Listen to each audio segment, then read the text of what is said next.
Mulheres com H, com Virgínia Dias. Olá, Virgínia. Boa tarde, Boa menina tarde. Margarida. Uma menina Margarida, obrigada. Obrigada por ter aceito o nosso convite e de nos receber na sua casa. E a primeira pergunta que eu faço às pessoas com quem tenho conversado, às mulheres com quem tenho conversado, é para se apresentarem. E o que eu lhe gostaria de perguntar é: quem é a Virgínia Dias? Olha, eu costumo escrever aquilo que sou em poesia. Aliás, há anos que dizia isso no Algarve, no Norte. Eu disse muita poesia aí pelo país. E era sempre... Esta era sacramental. Eu, Virgínia a louca, perante vós me apresento, com palavras a tiracolo e uma papoila na boca, colhida numa seara de vento. Mordaças calaram a boca, abafaram o pensamento, decretos meteram-me numa toca, selaram o entendimento. Por isso eu sou Virgínia a louca, que anda a todo momento com palavras a tiracolo e uma papoila na boca, colhida numa seara de vento. Tão bonito. E como é que a poesia e a rima entram na sua vida, na vida de uma menina nos anos 40? Como é que começou a ter este interesse pela poesia? Esta minha aldeia, da qual o meu orgulho de ter nascido, tinha tudo. Hoje não tem nada, mas naquela altura tinha tudo. Além de um padre e de muitas coisas do lado religioso. E ela tinha um grupo de teatro amador, que eram só homens, as mulheres eram proibidas de lá ir. Ia lá uma tia minha, que tinha lá um primo irmão, é que ia maquiá-las de mulher, que eles faziam o papel de mulher e faziam o papel de homem. Exato. E então, tinham aqueles ditos em versos, a gente chama monólogos, não é? Monólogos, sim. Sim.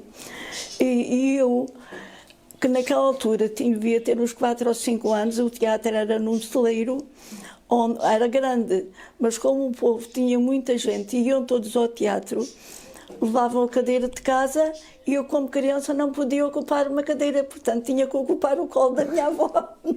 Mas eu encantava-me ouvir as palavras encadeadas umas nas outras, No outro dia, a minha avó vinha lavar para esta horta, aqui onde eu tenho a minha casa, e deixava-me lá em casa ainda. Era cedo e eu ficava, ela deixava-me levantada logo ali, ao pé de um moinho pequenino, isso, mas quando ela abalava, eram 2 casinhas pequeninas. Havia num canto um lavatório com 2 toalhas, eu ia, punha uma aqui pelos ombros, punha outra aqui pela cabeça. Bem, eu era uma artista daquelas que havia lá e ia falar as palavras em cada... Ou seja, aquilo que via depois acabava também por ser a sua brincadeira. Pois, a minha brincadeira. Muito bem. Então, e na altura... Eu lembro-me que fechava o vestido, não fosse alguém a ver-me. Então, conte-me lá como é que foi a sua ida para a escola. Olha, antigamente perguntavam às crianças o que é que queres ser quando fores grande. A mim também me faziam essa pergunta, eu nunca sabia o que havia de responder, o que é que havia de ser. No primeiro dia de escola, fui à escola, a professora apresentou-se, ensinou-nos logo ali o A e o e leu depois as palavras. E eu fiquei encantada. Via correr à casa da minha avó, que era onde eu ficava. Avó, eu já sei o que quero ser quando for grande. Eu quero ser professora. Muito bem. E cresci com esse gosto de ser professora, que me marcou a vida inteira. Sim. Sim. Então, quer dizer que finalmente tinha descoberto, portanto, tinha a paixão pelas rimas e pelas palavras, e depois descobriu que aquilo poderia ser uma profissão, que era ser professora. Não era bem ser professora, eu queria era saber como a professora. Bom, queria saber como a professora... Então, e a Virgínia... Vi ali realmente um jeito de ir aprender. Exato, porque sabia imensa coisa sobre muita coisa, não é? A pessoa professora, na altura. Ela era de Beja. Era de Beja. Dona sim. Marisa. Dona Maria Amélia. Dona Maria Amélia. E a Virgínia era uma menina assim muito bem comportada ou era assim mais rebelde? Que gostava de esticar um bocadinho a corda, ir perguntando ou não? Naquele tempo não podia ser que se havia muita pancada. Não? Era Sim, difícil naquela altura, não era? Tinha que cumprir as regras. E então eu aprendi a ler e já ali no fim da primeira classe eu já sabia ler. E ele um dia estava ali sentado, eu gostava de sentar ali e ver as nuvens, fazer os desenhos daquilo que eu pensava. Olha, ainda hoje às vezes eu pensava uma coisa, eu olhava a nuvem, parecia que a nuvem se desmanchava a fazer aquilo que eu pensava. Desenho ou uma forma. Sim, não é? E eu olhava, principalmente quando a nuvem, o sol incidia na nuvem. Acho que eu gostava, dava-lhe aqueles tons rosados. Ali vi eu a boneca que eu pedi tanto a Jesus e ele não me deu. Tá bem. Agora, também eram tempos muito difíceis na altura, não é verdade? Sim. E a sua poesia, a poesia que faz, retrata esses tempos difíceis ou retrata um mundo maravilhoso, um mundo mais encantado que a Virgínia gostaria de ter tido? Não. O que é que a sua poesia retrata? Os tempos difíceis e o meu sonho, que eu gostava de ser. E então passava o Senhor Sevinati, naquela altura era Diário do Alentejo. Olha, por acaso agora eu até assim a lembrar-me nesses tempos. Passava com o Diário do Alentejo debaixo do braço e um dia parou e fez, ele falava desse jeito: "Oh, rapariga, então já sabes ler?" "Oh, Senhor Sevinati, já sei, já aprendi. Sabes-te a ler lá estas palavras?" E eu li. Olha, já sabes. Então olha lá, lê lá este poema, estes versos. O poema soube depois muito mais tarde era um soneto. Eu penso, porque eu gostava tanto daquilo que ia ver quem é que tinha feito, eu penso que lia a balada da Fonseca. Não sei se era, não. E eu li o poema. E ele tinha assim aquele jeito de falar, fez assim: olha que bem que isto fica na voz desta criança. Ah, sim? Sim. Olha bem que isto lida aqui na voz desta criança.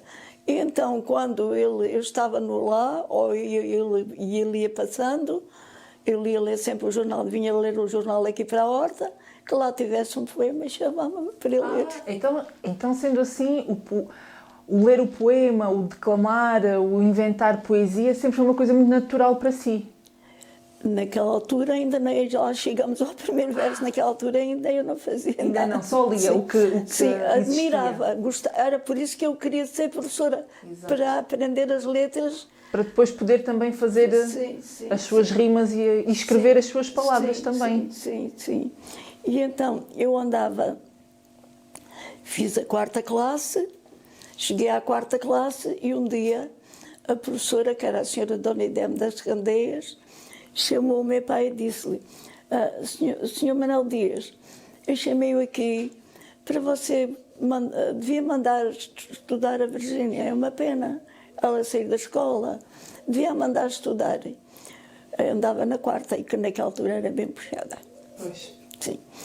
E eu nunca percebi aquele olhar maroto do meu pai. E disse: bem, eu mando. E eu fiquei mandou? toda... E eu fiquei a sua cara disse tudo.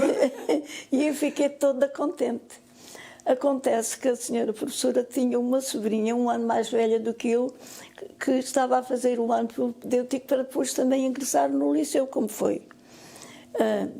Como foi, pronto, a família dela pôde, e a tia ajudou, a tia que era solteira, não tinha filhos, ajudou no estudo, e ela foi estudar. De maneiras que ela estava na escola e a tia dava ali as aulas na escola.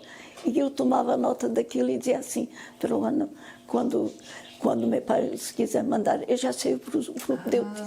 Já estava a antecipar caminho, não era? Sim, ao mesmo tempo que a sobrinha da senhora. Exatamente. Bem, quando chegou outubro, eu fiquei muito admirada de não ir, do meu pai não me dizer nada. pode ser que para a semana, pode ser. Até que um dia o meu pai disse, Maria, arranja a roupa à moça que amanhã ela já vai trabalhar. Já vai à azeitona. E não continua os estudos? A azeitona era já o princípio da monda. Eu não continuei. Então eu já tinha feito a 4ª classe, já estava bom, não é? A seguir fui logo apanhar grãos. A gente começava a trabalhar aos 10, 11 anos. Claro. Acabávamos a 4ª classe. Como o trabalho que havia era apanhar os grãos do meu pai, ficou a minha mãe e a minha madrinha, fui apanhar grãos. Então, sendo assim, quando foi trabalhar, acredito que tenha sido um desgosto muito grande para si. Chorei a noite inteira. Foi. Mas ainda pensei, pode ser que mais tarde. Mas convenci-me mesmo, foi quando, em janeiro, que às vezes começava-se a mandar logo em janeiro, o meu pai disse à minha mãe, chamou-me e disse, amanhã vais já à moda. Tina, vais estudar? Não, que o pai não pode. Não vou estudar, não, que o pai não pode. E eu lembro-me de chorar a noite inteira. Mas depois comecei a ir e eu não quero dizer, eu ia me interessando por tudo. E comecei a reparar nas ervinhas que estavam à beira do caminho, a nascer, depois via-as crescer e depois via florir. E eu comecei a amar aquilo, o céu que nunca mais, há anos não tem aquele azul tão bonito, era um azul intenso, lindo, lindo, o céu azul, quando ia ao pé o resto do meu pai era sempre pequenino, era eu, a minha mãe, a minha madrinha, 3 ou 4 pessoas mais. Então começou a ver poesia no local onde trabalhava também? Não sei se era poesia, comecei a amar tudo aquilo. Sim. A pontos de, já com os meus 30 e tal anos, olhava aquilo e dizia assim, meu Deus, se eu tenho ido estudar, eu tinha perdido isto tudo. Mas ao mesmo tempo pensava, não, eu não tinha perdido. Eu estudava e vinha também, havia dias, férias e tudo que eu vinha trabalhar para o campo. Porque eu já amava também o campo. Sempre muito positiva, portanto, a tirar o bom onde estava. Sim. Sempre aquela dualidade que eu não entendo. Exato. E lembra-se da primeira poesia que fez? Ou pelo menos do momento em que isso aconteceu? O primeiro verso que eu fiz. O verso, sim, primeiro verso. Aos 9 anos, eu andava na 3ª classe e a professora, que nessa altura era até de Ferreira, era uma Dona Isabel Chora, e elas, como não havia os transportes que há hoje, ela estava estudada aí na aldeia e até era vizinha dos meus pais. E um dia ela estava a lanchar lá na escola, o lanche para a escola estava a lanchar. E naquele tempo de miséria, de tanta miséria e tanto sofrimento, a minha companheira de escola tinha a mãe tuberculosa. Ela tinha que olhar por todos e ir à escola. Naquele tempo havia um piolho. Eu não tinha que a minha avó me os tirava. Ela, coitadinha, que não tinha ninguém que a limpasse, eu vou olhar para ela, tinha um grande piolho aqui na testa. Ai, Maria Terezinha, tirei e matei. O companheiro da cadeira ao lado, minha senhora, a Virgínia tirou um piolho à Maria Vitória. Levanta-se da cadeira, chama-nos à secretária, ai, na Margarida. Tanta como uma régua muito grossa. Sim, nas duas mãos,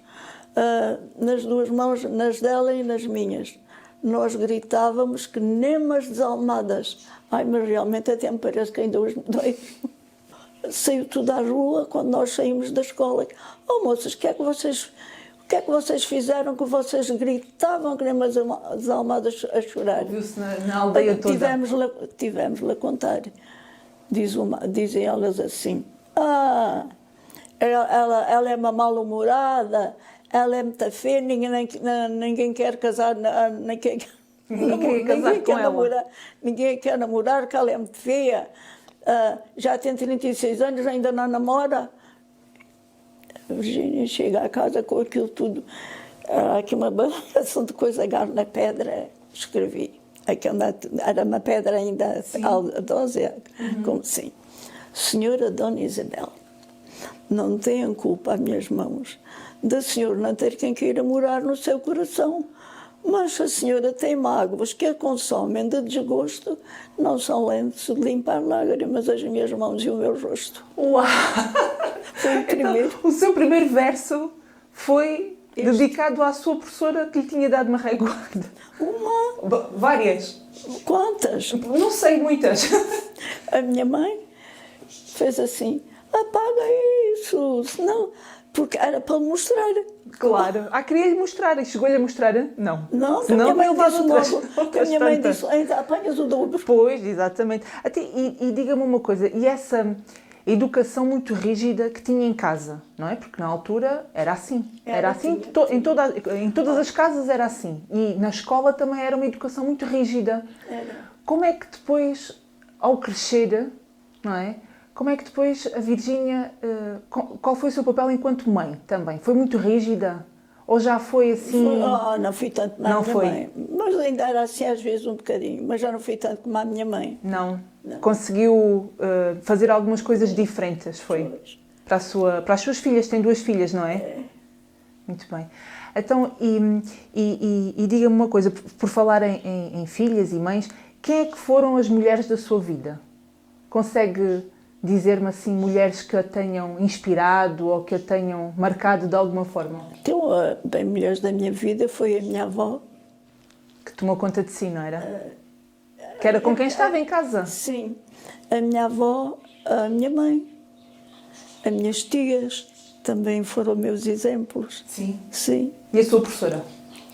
Uma professora que me marcou foi a senhora Dona Ideme. Claro. Essa marcou-me. Sim. Sim. E marcou-a de que forma? De que forma é que sente Positivo. que... Sim, Positiva, mas positivo porquê? O que é que ela fez ou o que é que ela disse que a marcou assim, dessa forma tão positiva? Para já achava que ela era muito boa professora.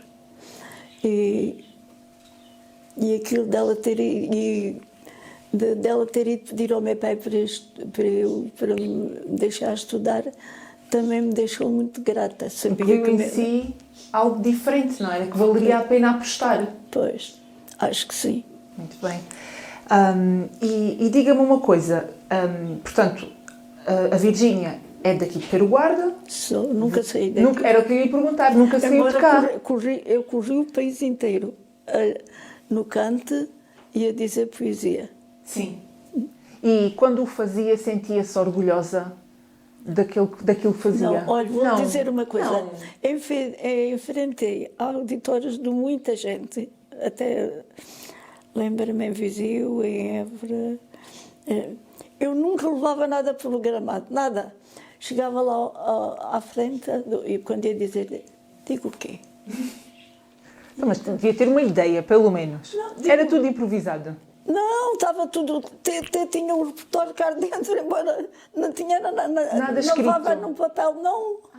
Então, e esse repertório todo que tem-no escrito agora? Ou está todo na sua Não, por cabeça? exemplo, esta da Virgínia, sou natural de Peruguarda, essa deve ter mais de 30 anos. Mas há certamente alguma coisa que se vai perdendo e esquecendo, ou não? Se calhar. E não tem pena de não colocar isso no papel, ficar registado? Sim, às vezes tem.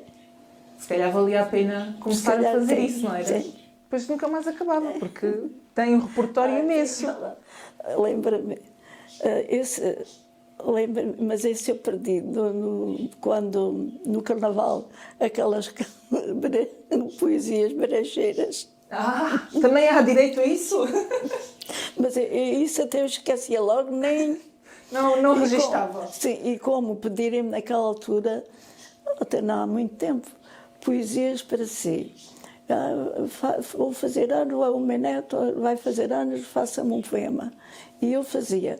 Mas todos os poemas que eu fazia para outra pessoa, eu já não gravava. Já não gravava para mim, no meu. Não era meu, era daquela pessoa.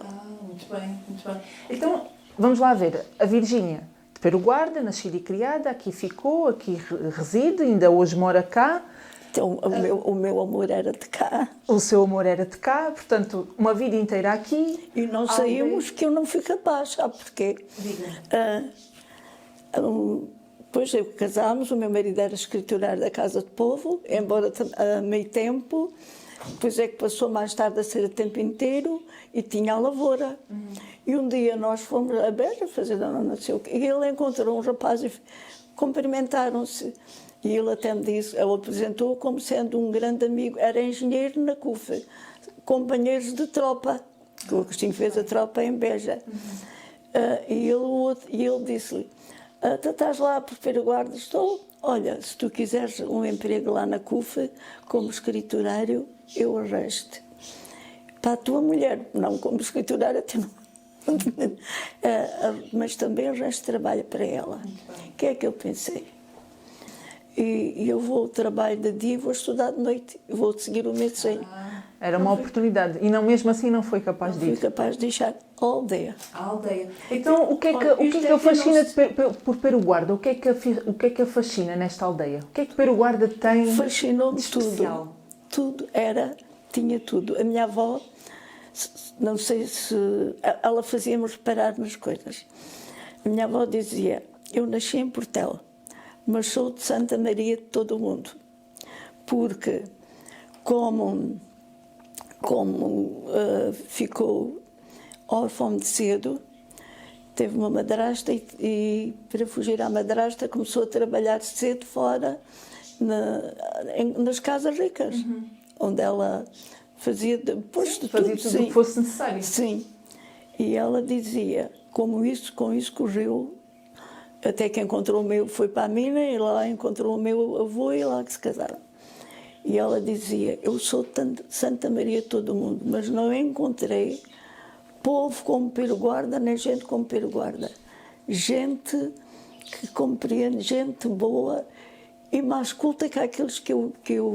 Muito bem, Sim. muito bem. Então também lhe passou para si esse fascínio também para a aldeia. Sim. E eu realmente... Já com os anteriores que a minha avó que eu vivi ao escola da minha avó, dos teatros, sim, e saber que em qualquer lado não havia ainda isso. Aqui houve a primeira exposição de artesanato, isso de que ainda não tinha havido nenhuma em Beja. Muito bem, muito sim. Bem. Havia um senhor Pontes de Ferreira que me dizia que realmente Pereguarda era única. Mas tinha a sorte. E ainda hoje falta-lhe uma pessoa, já não...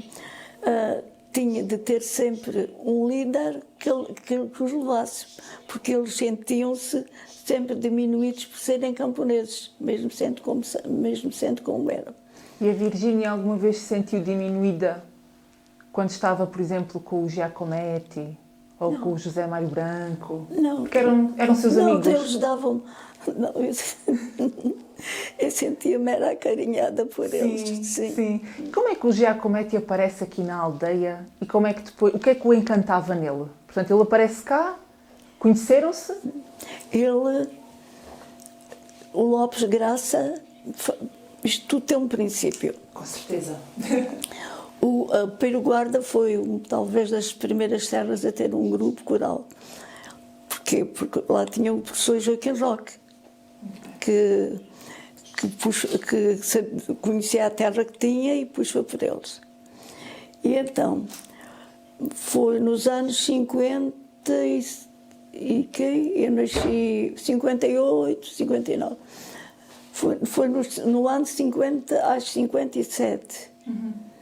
Que o grupo coral foi cantar ao Porto. E então, os rapazes do Porto, que deu aqui naquela reportagem, ainda lá estavam, infelizmente o outro já morreu.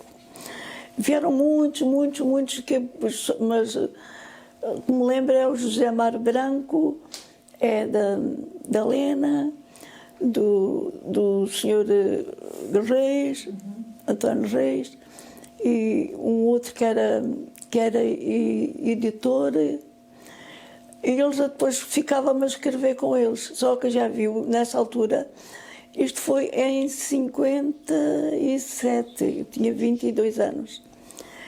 E eles apaixonaram-se logo lá por o canto. A caminhonete da carreira veio e eles vieram atrás, dois deles, o Sr. António Reis e o Alexandre. Vieram saber onde era para o guarda. Encantaram-se. Depois passou a vir o Luís, que as fotografias são do Luís. E muitos deles, muitos, e o José Mar Branco, parece que estou ouvindo cantar o José Mar Branco, aquelas coisas proibidas. Reuníamos na casa da tia Vitorina, que é uma casa alta que está ali na praça, de primeiro andar. E aí o povo, o senhor António Reis metia, então ia visitar as pessoas, ia saber a vivência.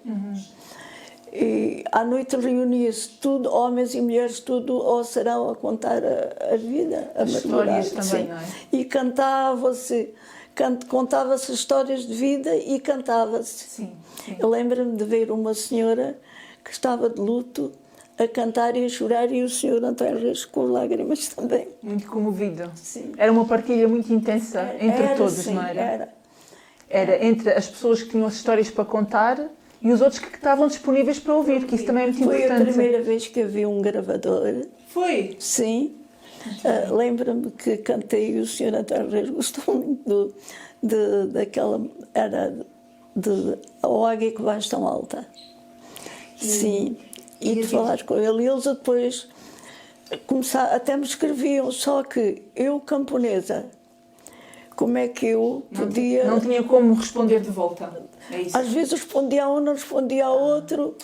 Ok. Depois camponesa e tanto que ajudar os pais. Depois casei-me, tinha que ter a minha própria casa. Claro. Que eu fui deixando as cartas para trás, fui eu. Mas o senhor António Reis dizia-me, ele era cineasta, dizia-me: Virgínia, eu vou fazer um filme. E a Virgínia é que vai ser a protagonista do filme. Tu e o João Relvas, que era um senhor que infelizmente também já morreu. Também, senhor, quando quiser. Pronto. E ele veio, só que a Virgínia estava com uma barriga assim, tinha casado. Já não entrou no filme? Já não entrou, foi o filme Ana, que ele depois foi fazer de Atrás dos Montes. E diga-me uma coisa, e há pouco estava-me a contar, quando se juntavam todos a ouvir as histórias ou a cantar, eu tive a oportunidade de ouvir em off, e gostava que a Virgínia dissesse novamente aquele poema lindíssimo que fez para o José Mário Branco a propósito dessas canções proibidas. Importa-se, por favor, de... Partiste cedo, hábil poeta, corajoso guerreiro, que nas rimas de uma cantiga forjava a arma com a qual, combatendo a injustiça, erguia horizontes de liberdade para a esperança da vida. E a vida, vestida de esperança, abraçava-te agradecida e feliz. Obrigada, José Mário Branco. Muito bonito, muito bonito. E ele acabou por também escrever o prefácio do seu livro. Morreu ao fim de pouco tempo. Porquê é que levou tanto tempo a escrever esse livro? Tinha vergonha? Não tinha apetite? Olha, isso... Com uma história tão rica que tem para contar. Veja lá. E tenho esse livro graças a uma grande amiga que... Ela me considera uma avó dela e eu considero a minha neta. Sim. Ela teve um bebê agora há pouco tempo, é o Lucas. E eu considero-me bisavó dela, bisavó do menino, e ainda não o vi. Mas ela vai-me mostrar qualquer dia. Muito bem. Uma amizade muito grande que realmente é como se ela fosse minha neta.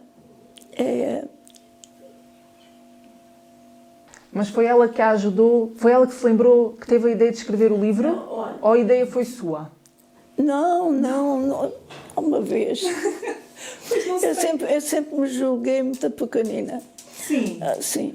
Mas ainda assim acarinhada por todos. Que foi há pouco me disse. Sim. Até me admirava. Então, mas é porque tem uma estrelinha muito especial dentro de si, não é? É que eu estou aqui deliciada a ouvi-la. E esse livro foi fácil de escrever? Sabia exatamente o que... Eu já o explico. Eu participei no programa das polifonias que é o primeiro filme dedicado, acho que ao Michel Giacometti e aqui à vivência da aldeia e isso tudo, por a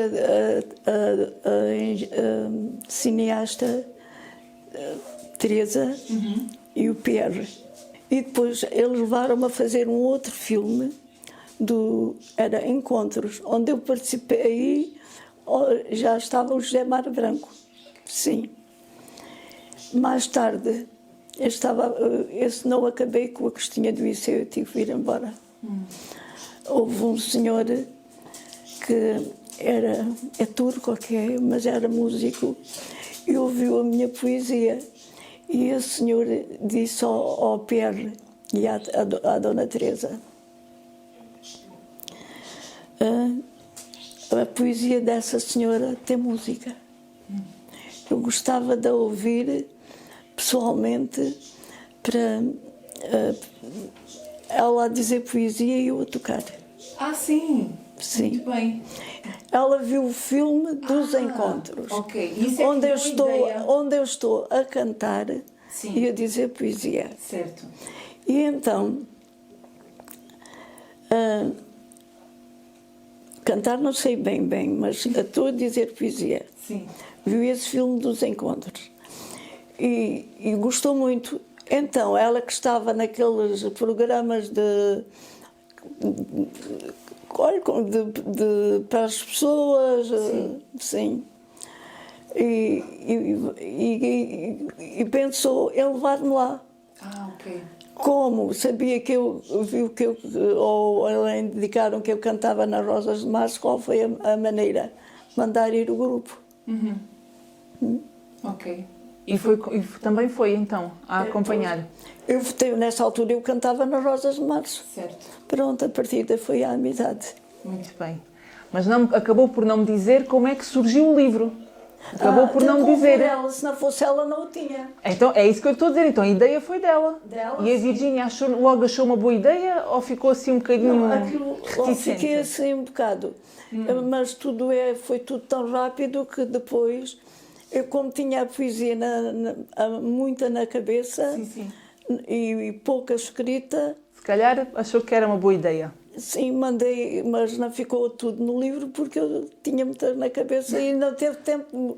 Aquilo foi ali em poucos dias. Sim. Então, se calhar devia agora fazer o próximo. Não. Não tem vontade disso. Não. Já não tem paciência para isso. A Marta, a minha Marta. Tá. Olha, é o nome da minha irmã. Minha Martinha. Muito bem. Olha, gostei muito deste carinho de falar consigo, agradecer-lhe a sua simpatia, a sua generosidade de nos receber em sua casa.